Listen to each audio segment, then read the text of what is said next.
As soon as King Hezekiah heard it, he tore his clothes and covered himself with sackcloth and went into the house of the Lord.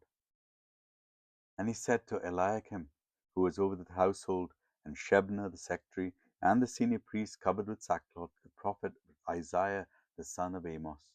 They said to him, Thus says Hezekiah, this day is a day of distress, of rebuke, and of disgrace. Children have come to the point of birth, and there is no strength to bring them forth.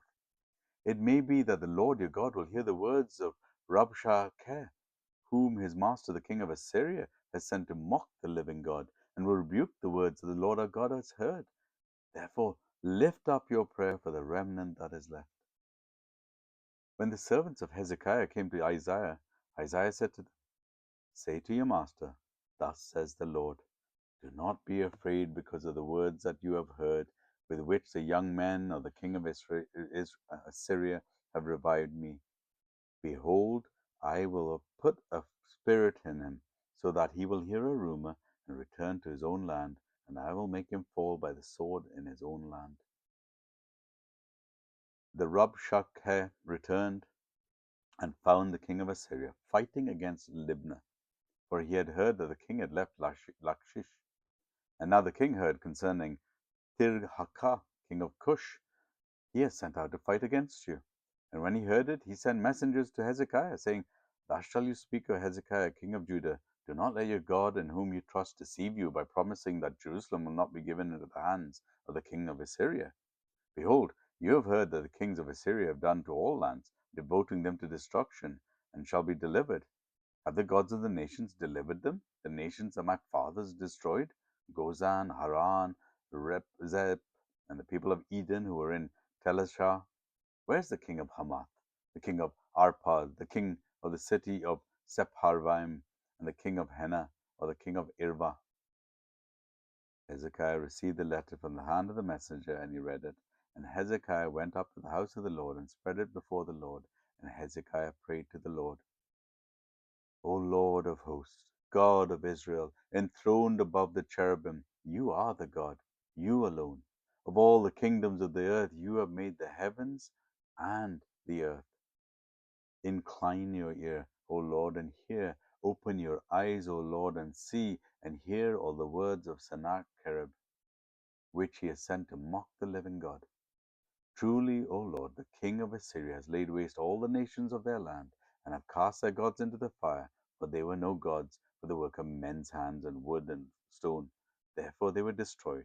So now, O Lord, our God, save us from this hand, that all the kingdoms of the earth may know that you alone are Lord.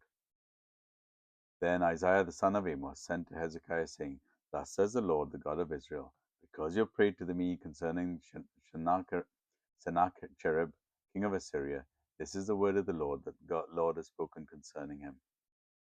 She despises you, she scorns you, the virgin daughter of Zion. She wags her head behind you, the daughter of Jerusalem. Whom have you mocked and reviled? Against whom have you raised your voice and lifted your eyes to the heights? Against the Holy One of Israel.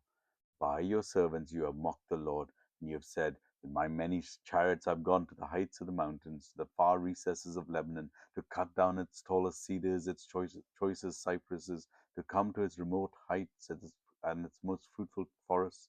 I dug wells and drank water to dry up with the sole of my feet all the streams of Egypt.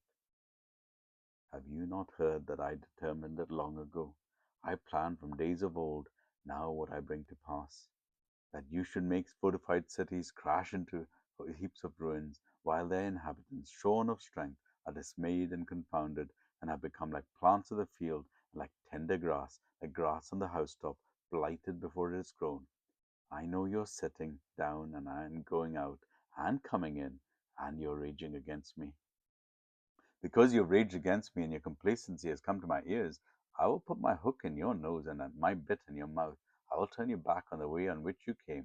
This shall be the sign for you. This year you shall eat with what grows of itself, and the second year what springs from that. Then in the third year sow and reap, and plant vineyards and eat their fruit. And the surviving remnant of the house of Judah shall take root downward and bear fruit upward. For out of Jerusalem shall go a remnant, and out of Mount Zion a band of survivors. The zeal of the Lord of hosts will do this. Therefore, thus says the Lord concerning the king of Assyria: He shall not come into his city, or shoot an arrow there, or come before it with a shield, or cast upon a siege mount against it. By the way that he came, by the same he shall return, and he shall not come into the city, declares the Lord.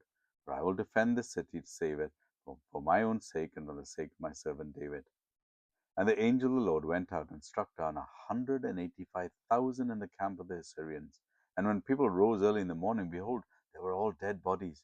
Then Sennacherib, king of Assyria, departed and returned home and lived in Nineveh. And he was worshipping in the house of Nisroch his god. Adramelech and Sharaz his son struck him down with the sword, and after they escaped into the land of Ararat, Esarhaddon his son reigned in his place. Isaiah chapter 37.